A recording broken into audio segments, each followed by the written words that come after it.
This video is sponsored by Miniswap. More on this later on in the video. Hello and welcome to the command phase. My name is Mark and thank you so much for joining me. I'm a huge fan of the Spearhead format, which was introduced at the start of Age of Sigmar's 4th edition. This game was designed for fast, small-scale battles, eliminating the list-building anxiety new players might have, and provides pretty well-balanced armies ready to fight right out of the box. It's a fantastic entry point into the wider game, but honestly a really compelling format in its own right. As a new player, you have access to a huge number of incredible factions to choose from. Some now have multiple Spearhead boxes available to them too. While choosing a box is extremely exciting, understandably it can be a little daunting. Adding on top, each Spearhead box represents a major investment in both time and money to get onto the tabletop, which you won't want to waste by potentially picking the wrong one for you.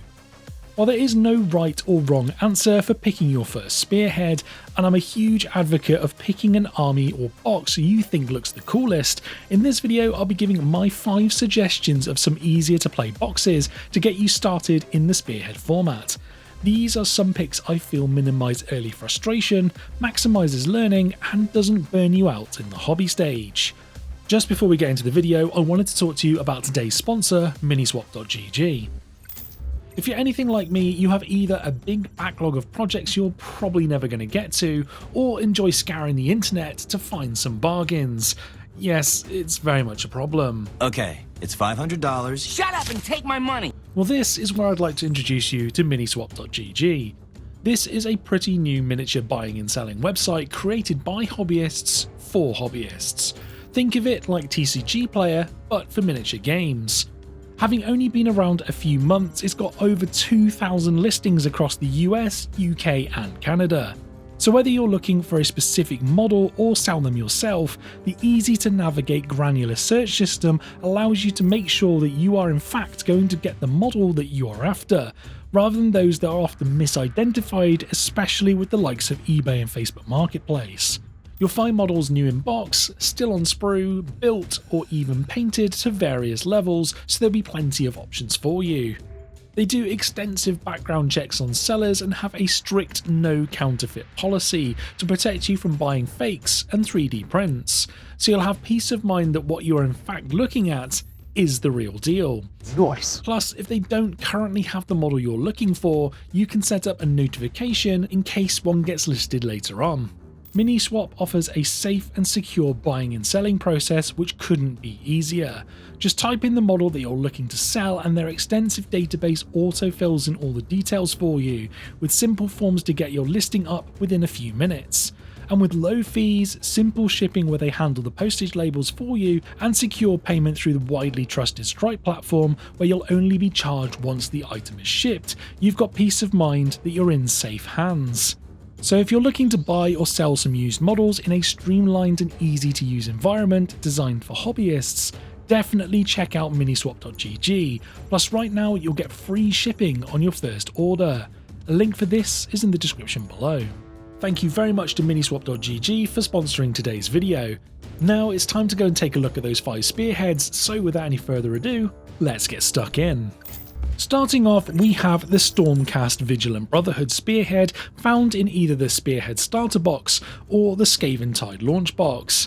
In this force, you'll get 1 Lord Vigilant on Gryfstalker, 1 Lord Veritant, 3 Prosecutors and 5 Liberators. While you can't purchase this Spearhead separately, those starter boxes make for exceptional value for money, netting the Skaven Spearhead plus the Fire and Jade Gaming Pack 2, giving you everything you need to get started playing the game. If you didn't want all of that and just the Spearhead, I'd 100% recommend going onto the secondary market. This way you could pick up the contents of the Spearhead a lot cheaper compared to other boxes, making it a more wallet-friendly buy-in if you wanted this force.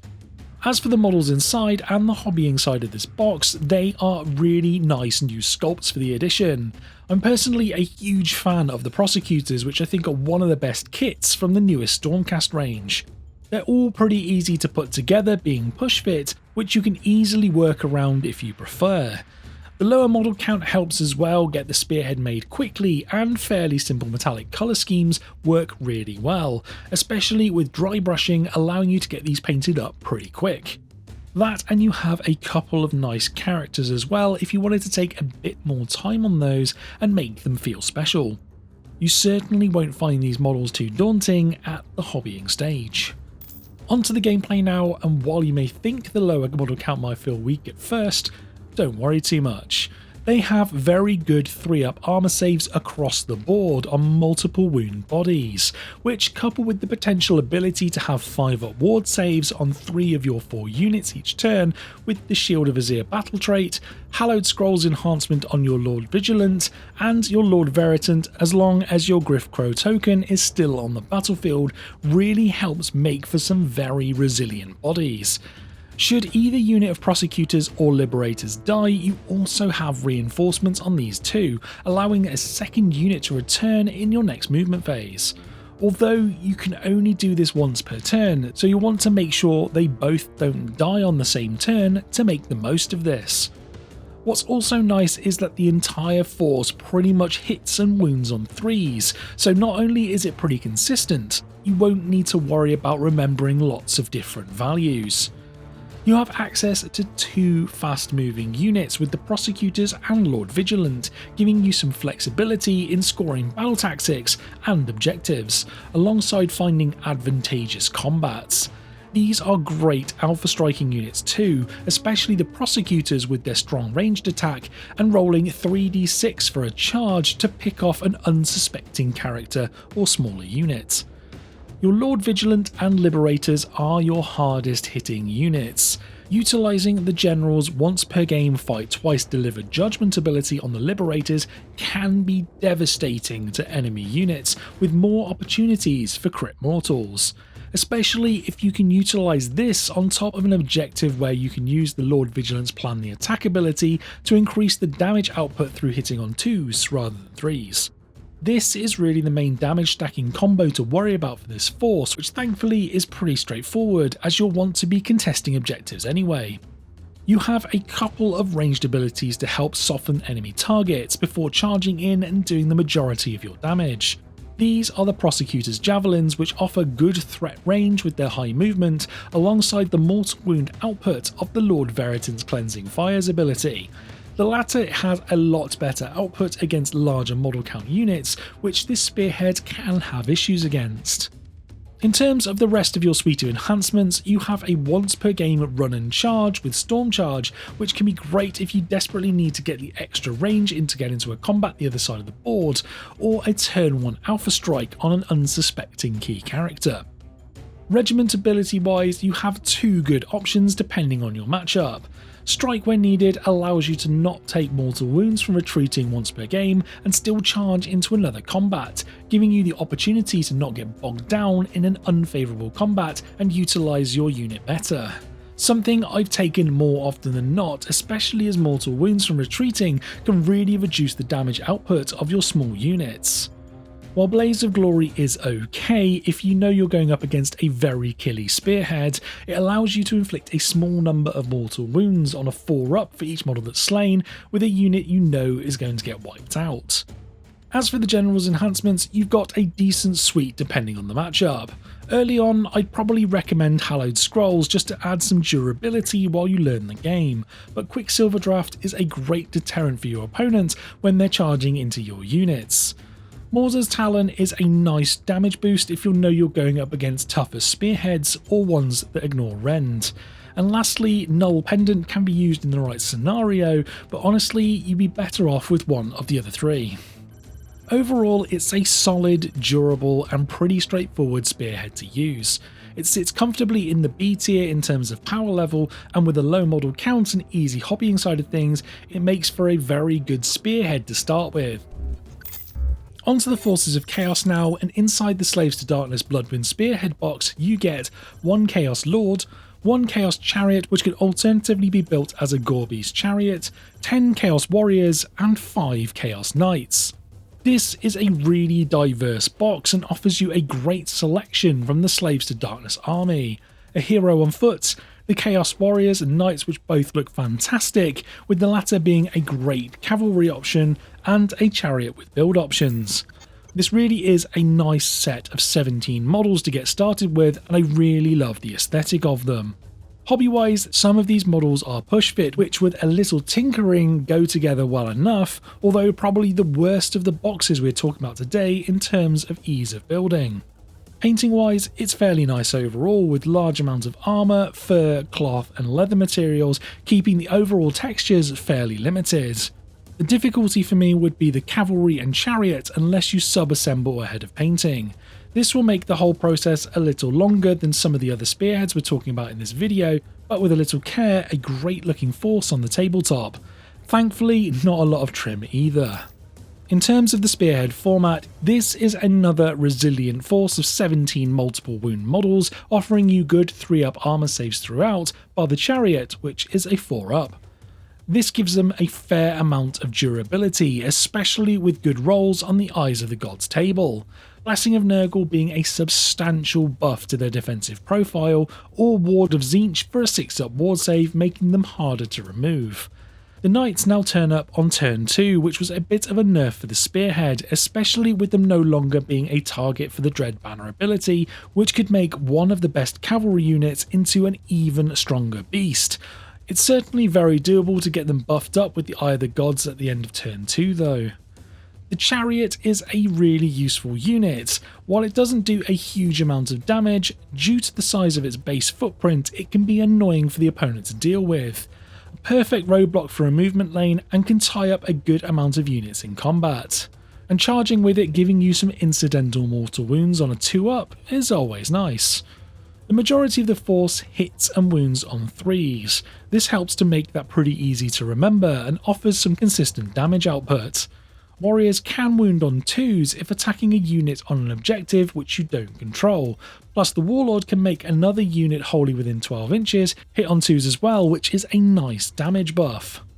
The main aspect of the army you'll need to keep track of is the Eye of the Gods table. It can be a little confusing to keep track of to start with, but once you've played a couple of games with them, you'll learn to love it.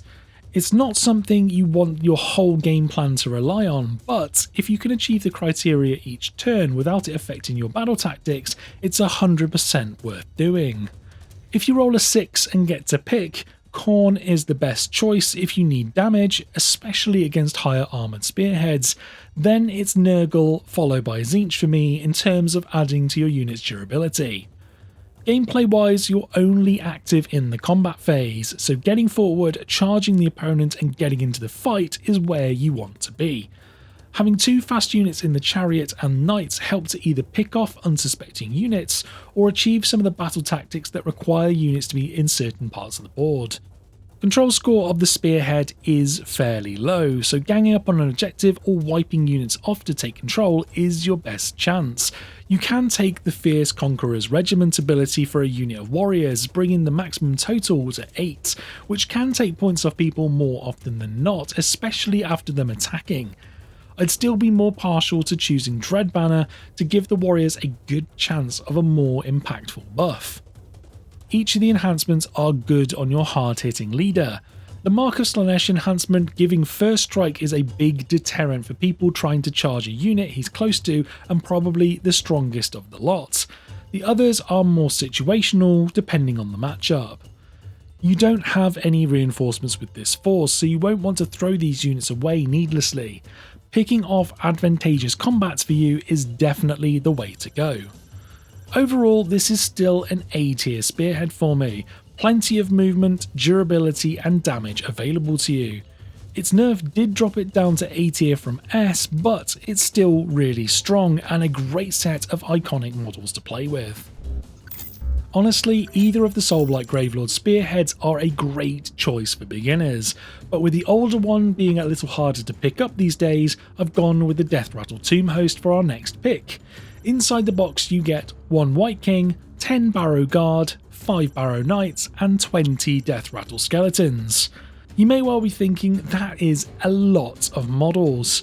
It's certainly a lot higher than any of the other spearheads on this list, but for me this is where you need to make a compromise. It'll take a little bit longer to get them all built up.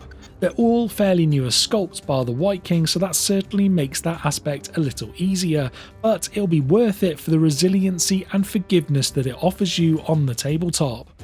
Painting wise, with them all being armoured skeletons, you don't have to worry too much about a lot of different materials to paint up, plus you can make the armour as tatty as you'd like to, which gives you some flexibility to make the most of contrast paints, washes and dry brushing. In terms of the Spearhead gameplay, this for me feels like a very solid force that is hard to deal with. While you have no reinforcements, bar the 10 Deathrattle skeletons that come in on reserve on turn 3, the amount of recursion available with the Deathrattle skeletons and Barrow Knights each turn makes for some very long-lasting units for your opponents to deal with, which really helps to mitigate any mistakes you make while learning. This effectively means that the Barrow Knights and Skeletons can disengage from any combat without worry, as they'll return models at the end of each turn, making up for the retreat damage. This opens you up to potentially move into scoring more battle tactics or contesting objectives without concern. Place on top some decent armour saves throughout, with the Aura of Antiquity ability improving the armour effectiveness by reducing rend by 1 for an enemy unit in combat with yours. You also have 6-up ward saves across the board, which can be improved to a 5-up with the White King being in combat range of the Barrow Guard. You'll definitely want to keep these two together. All this together provides you with a pretty resilient force. Offensively, you don't have a huge amount of damage output throughout the Spearhead. It's more of an attritional army wanting to outlast your opponent. That being said, the crit mortals help make their damage a little more consistent on everything bar the Deathrattle skeletons. King of Shambling Bones on your leader does help to add a little more consistently in damage output for a unit too. The enhancements for your character, who's actually pretty solid in melee, are pretty much all usable depending on the matchup. Rend 2 is great against more elite forces. Heal 2 on a crit with 5 attacks will happen pretty regularly to keep him on the battlefield longer, while the Soul Drain Pendant against a heavy melee force can make a really big difference. The biggest weakness this Spearhead has is down to their low 4-inch move on everything bar the Barrow Knights. This is a tad slow for getting around the board and trying to complete different battle tactics. It can be improved with the Death March Regiment ability on one unit, although overwhelming hordes would be the choice to improve your damage output more often than not. This is due to having 3 10-man units and picking favourable targets to make the most of this ability. That and your other big weakness is no reinforcements. If your opponent focuses down your units one at a time, it can be a problem, especially your Barrow Knights, which are your best units. If you can keep them from being overrun and regularly bring back models, it'll prove to be a struggle for your opponent to get through everything. Overall, you have a pretty straightforward resilient force here that can take a punch. Keep your units from being focused down one by one, and the recursion you have will become a big problem for your opponent, especially the Barrow Knights, who are your most valuable unit. A very solid high B tier force for me. Up next, we have the simple yet fun Ironjawz Bigmob Spearhead. Inside the box you get 1 Mega Boss, 3 Brute Rages which can alternatively be built as Weird Brute Wreckers, 5 Brutes and 10 Ard Boys. Coming in at 18 models, this is a pretty nice Spearhead to get onto the tabletop fairly quickly. The models are all really cool, pushing that fantasy orc aesthetic we all know and love. They're also straightforward to build too. Painting wise, with a lot of armour, metallics and skin, dry brushing and contrast paints really allow you to get nice results pretty quickly, offering you the opportunity to push your painting skills should you wish to. I'd also recommend keeping the shields off to allow you access in behind to make painting easier. While not the easiest of the Spearheads listed today, it's definitely not the hardest painting experience. In terms of the gameplay, we've got ourselves a very straightforward force to really ease you into the format. Most of the army is pretty sturdy, with multiple health models and good armour saves, mainly 3-ups, bar the Brute Rages having a 5-up, so you'll want to make sure you screen for them early on to protect them until they can get a favourable charge. One of the big positives for this Spearhead is that you have some very good damage output. Lots of attacks throughout the force and multiple damage on pretty much all of them, although it can be quite swingy hitting on 4s. Your Mega Boss is a fantastic melee beast, being able to not only deal a huge amount of damage itself, but buff a friendly brute unit for even more attacks. Your brutes are great objective snipers. Coming in on turn 3, they can really shift objectives held by chaff, and depending on placement could even steal 2 from your opponent. Your Ardboys absolutely decimate chaff with mortal wounds from their shield bash ability and are great defensively as a screen, increasing their rend when taking charges too. They are perfect for protecting your general and rages to follow up. One key thing to remember is don't throw away the rages needlessly. Their damage output is fantastic, but their 5-up armor save and 9 wounds means they really do need to strike first. Your game plan here is pretty straightforward for this force. Utilise your surprisingly high amount of movement through your Mighty Destroyer's ability, coupled with a proper ruckus, which I'd highly recommend for your Regiment ability over Natural Disaster for a more consistent effect, and get into your enemies' faces and start crumping. Although if you don't feel you need the extra movement, Natural Disaster can really add to your potential offensive output. Couple with a good suite of enhancements for your Warlord, with either offensively by increasing his rend, defensively with a 6-up ward save, which may well be a good one to start with to learn the ropes of the force, giving him more survivability, or adding to his control score, which could well swing a contested objective with his damage output. Even the +1 inch to nearby units charge if he charged would come up a couple of times a game. All 4 options are great depending on the matchup, which is really great to see compared to other Spearheads which usually have some duffs. All in all, a simple but fun Spearhead, which does what you pretty much imagine the army wants to do: get into combat, tie everything up and crack skulls. While not top tier, it's certainly a lot of fun. Last of all, we have probably the Spearhead I've recommended the most when being asked this question. It's everyone's favourite lizards riding dinosaurs, the Seraphon, and their first Spearhead box, the Starscale Warhost. Inside the Spearhead you get one Sora's Old Blood on Carnosaur, which can alternatively be built as either a Sora Scar Veteran on Carnosaur or a Skink Oracle on Troglodon with a Sora's Old Blood on foot. 3 Kroxigors, which can alternatively be built as Kroxigor Warspawned, and 10 Sora's Warriors. The aesthetic of this army is so much fun and one of my favourites in the entire game.